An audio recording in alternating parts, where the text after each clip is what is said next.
쉽게 읽어주는 라니입니다.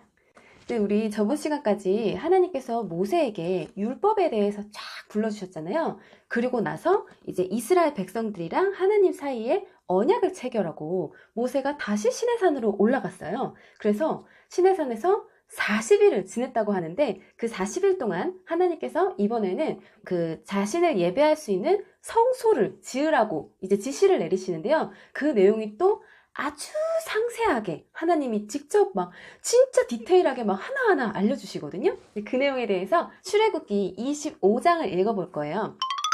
여호와께서 모세에게 말씀하셨습니다. 이스라엘 백성에게 말하여 나에게 예물을 가져오게 하여라. 바치고자 하는 마음이 우러나와서 바치는 자들의 예물을 받아라. 내가 백성에게서 받을 예물은 이러하니 금, 은, 놋, 파란 실, 자주색 실, 빨간 실, 고운 모시, 염소털, 붉게 물들인 순양 가죽, 부드러운 가죽, 조각목. 여기서 조각목은 아카시아 나무를 말하는 거예요. 등잔기름, 분향할 때 쓰는 향료, 사람 머리에 붓는 기름, 대제사장의 예복인 에봇과 가슴 덮개에 달 줄마노와 보석들이다. 여기서 에봇은 대제사장의 의복 가운데 하나인데요. 가슴에 붙이는 흉패, 바로 밑에 입는 앞치마와 같이 생긴 이렇게 소매가 없는 옷이라고 해요. 그리고 흉패는 그 에봇의 위에 가슴팍에 이렇게 붙이는 패거든요. 근데 이스라엘의 12지파를 상징하는 12개의 서로 다른 보석이 이렇게 자리 잡고 있어요. 백성에게 말하여 나를 위한 거룩한 집인 성소를 짓게 하여라. 내가 그곳에 있으면서 백성과 함께 살 것이다. 내가 너에게 보여주는 것과 똑같은 모양으로 회막과 그 안에 들어갈 모든 것을 만들어라. 자, 하나님께서 지금 모세에게 성소를 지으라고 지시를 하시면서 백성들한테 예물을 거두라고 하시거든요.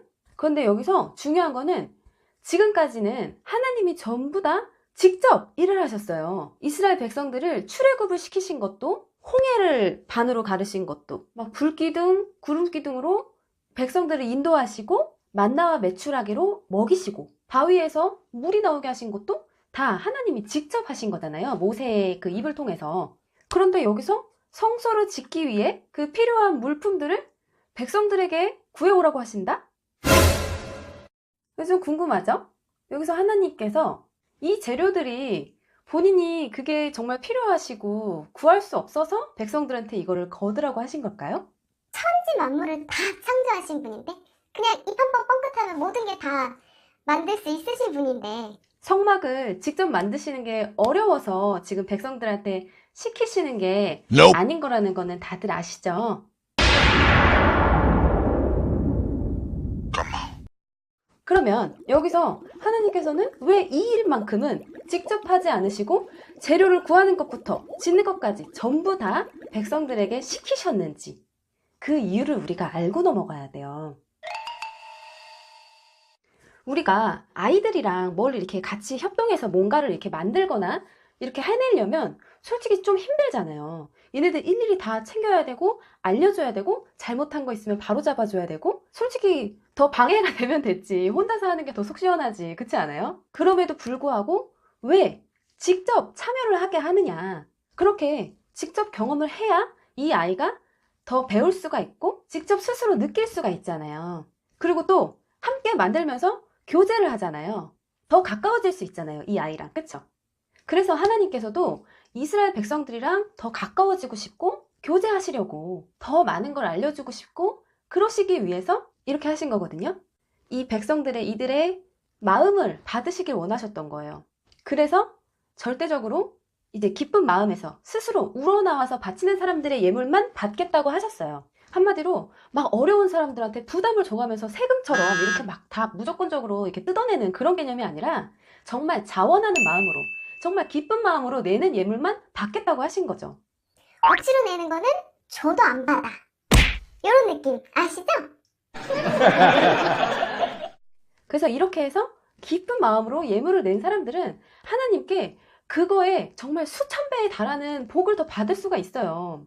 우리가 막 진짜 막 조그만한 그런 꼬마 애들이 이거 드시라고 하면서 자기 먹던 거 이렇게 나눠주거나 자기 소중한 거를 이렇게 선물로 줬을 때 그 아이가 얼마나 귀엽고 그 마음이 귀하고 얼마나 그런 행동 자체가 사랑스러워요. 그쵸? 막 더 좋은 걸 해주고 싶고 더 많이 챙겨주게 되는 게 이게 사람 마음 아니겠어요? 우리 하나님도 굉장히 인격적인 분이시기 때문에 우리가 마음을 다해서 하나님을 이렇게 경배하고 하면 또 그거보다 훨씬 더 큰 축복을 주시는 분이시거든요. 그렇게 자원하는 마음, 정말 기뻐서 우러나와서 하나님을 사랑하는 마음, 그 마음을 보신다는 거예요. 혹시 여러분들이 경험을 해보셨다면 아시겠지만 순종이나 헌신은 억지로 해서는 그거는 절대 기쁨이 될 수가 없어요. 정말 자원해서 할 때 그게 기쁨이 되는 거죠. 인정? 그래서 하나님께서 모세에게 백성들에게 예물을 걷어서 이렇게 성소를 짓게 하신 이유에 대해서 한번 제가 간단하게 말씀을 드렸고요. 간단하지 않았죠? 좀 길었죠? 네, 다음 내용 한번 읽어볼게요. 조각목으로 궤를 만들어라. 그 상자는 길이가 2규빗 반, 너비가 1규빗 반, 높이가 1규빗 반이 되게 하여라. 궤의 안과 밖을 금으로 입히고 그 둘레에는 금테를 둘러라. 궤를 위해 금고리 4개를 만들어서 밑에 4 모서리에 달아라. 한쪽에 2개를 달고 다른 쪽에 2개를 달아라. 조각목으로 채를 만들어서 금으로 입혀라. 그 채들을 궤의 4 모서리에 있는 고리에 끼워서 궤를 운반할 때 사용하여라. 그 채들은 언제나 궤의 고리에 끼워 놓아라. 거기에서 채를 빼내지 마라. 궤 안에는 내가 너에게 줄 증거판을 넣어두어라. 그리고 나서 순금으로 속죄판을 만들어라. 그것의 길이는 2규빗 반, 너비는 1규빗 반이 되게 하여라. 그리고 금을 두드려서 날개 달린 생물 모양을 한 그룹 둘을 만들어라. 그것을 속죄판 양쪽 끝에 하나씩 두어라. 그룹 하나는 속죄판 한쪽 끝에 두고 다른 그룹은 다른 쪽 끝에 두어라. 그 그룹들을 속죄판에 잘 연결시켜서 전체가 하나가 되게 하여라. 그룹들의 날개를 위로 펴서 그 날개로 속죄판을 덮게 하고 속죄판 속으로 서로 마주보게 하여라. 이 속죄판을 궤 위에 놓아라. 그리고 궤 안에는 내가 너에게 줄 증거판을 넣어두어라. 내가 거기에서 곧 언약궤 위에 있는 그룹 사이의 속죄판 위에서 너를 만나줄 것이다. 내가 거기에서 이스라엘 백성에게 나의 모든 계명을 줄 것이다.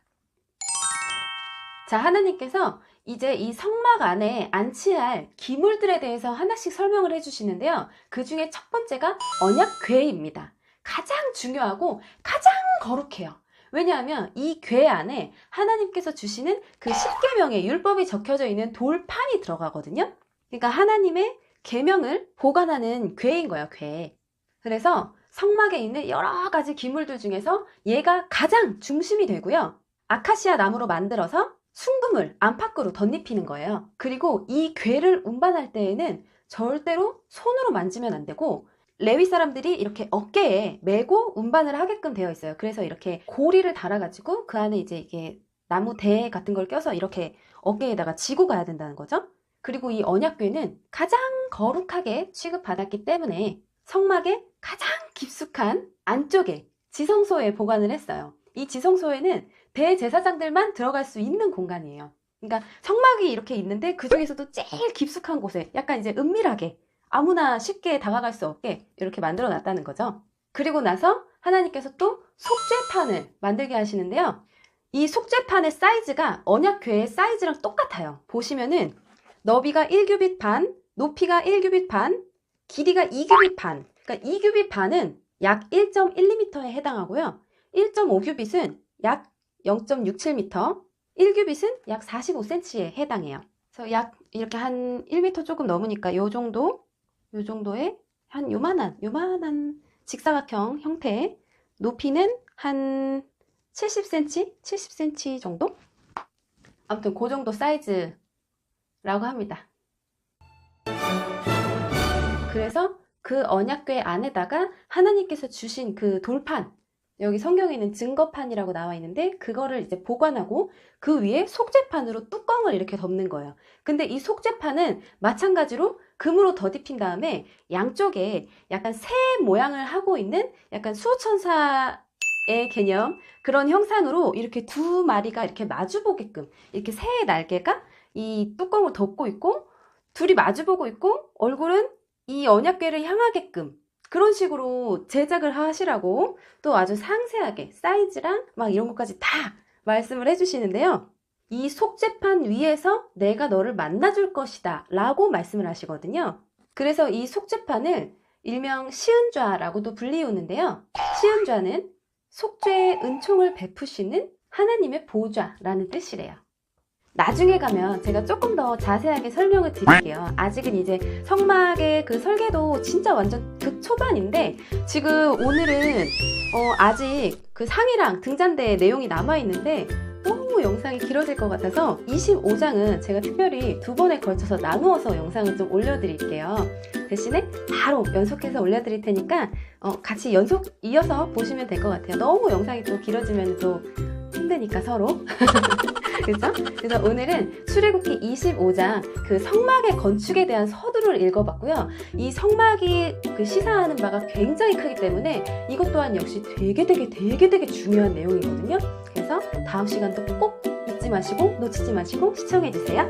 오늘도 시청해주셔서 감사드립니다. 다음 시간에 또 만나요. 안녕.